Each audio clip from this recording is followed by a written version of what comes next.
নবান্ন অভিযানকে কেন্দ্র করে ধুমধুমাকার কাণ্ড। আন্দোলনকারীদের দাবি যোগ্য তালিকা দেওয়া হোক সুপ্রিম কোর্টে, বাকিদের পরীক্ষা নেওয়া হোক। আর এই দাবি নিয়ে এদিন যোগ্য শিক্ষক শিক্ষিকারা অধিকার মঞ্চের তরফ থেকে নবান্ন অভিযানের ডাক দেওয়া হয়। হাওড়া ময়দান হয়ে মল্লিক ফটকের কাছে মিছিল ঢুকতেই ঢাল হয়ে দাঁড়ায় পুলিশ, রুখে দেয় আন্দোলনকারীরা এবং চাকরিহারাদের শিক্ষকদের। এরপরেই তাদের সঙ্গে কথাবার্তার বলার বার্তা আসে নবান্ন থেকে। তার আগেই শুরু হয়ে যায় ধুমধুমাকার কাণ্ড। 24 ঘন্টা ইন্ডিয়া টিভির প্রতিনিধির বিশেষ প্রতিবেদন।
পরীক্ষা দিলে একটা বৃহৎ অংশের শিক্ষক শিক্ষিকা শিক্ষাকর্মী তারা চাকরি পাবে না। তাদের দায়িত্ব কে নেবে? রাজ্য সরকার নেবে?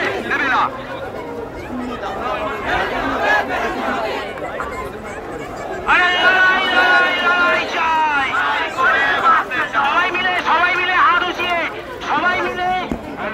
পুলিশ মন্ত্রী মমতা বন্দ্যোপাধ্যায়কে বলুন গুলি চালানোর অর্ডার দিতে, আর নইলে বলুন আমাদের সাথে আলোচনায় বসতে।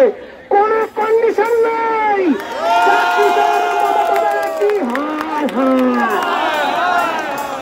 অবিলম্বে 22 লক্ষ এমআরের ভিত্তিতে যদি অযোগ্য চিহ্নিত হতে পারে, সুপ্রিম কোর্ট বলেছে মাস্ট বি টার্মিনেট, 12% ইন্টারেস্ট সহ বেতন ফেরত দিতে বলতে পারে।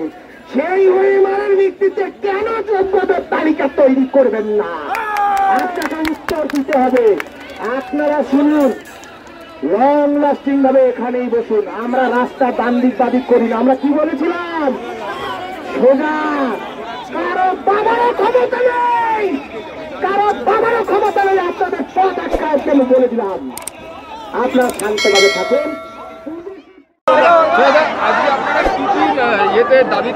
দেখুন, দাবি আমাদের এক, সেটা হচ্ছে যোগ্য মেধার ভিত্তিতে চাকরি পাওয়া, যারা আজকে সরকারের দুর্নীতির জায়গায় চাকরি হারালো তাদের পুনর্বহালের ব্যবস্থা করা। কিভাবে সম্ভব?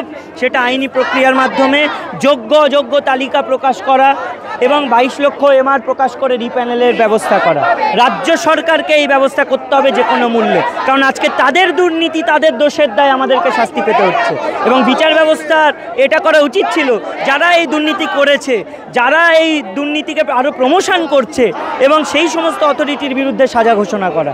আমরা এটাই চাই এবং রাজ্য সরকার যেন সেই দাবিগুলো পূরণ করে আজকে, কারণ আমরা দিনের পর দিন আন্দোলন করছি, দিনের পর দিন রাস্তায় আছি। তারা ওই দুর্নীতিকে প্রমোশন করার জন্য যারা তাদেরকে টাকা দিয়ে চাকরি পেয়েছিল তাদের দিকটা কোর্টে সওয়াল করছেন, আর যোগ্যরা কিভাবে পুনর্বহাল হতে পারবে সেই দিকটা তারা দেখছেন না। দেখুন, আমরা তো সন্ত্রাসবাদী নই, আমরা তো এই রাজ্যেরই সরকারি শিক্ষক শিক্ষিকা শিক্ষাকর্মী। তাহলে তাদের আটকানোর জন্য এরকম পরিস্থিতি কেন সিচুয়েশন ক্রিয়েট করতে হবে?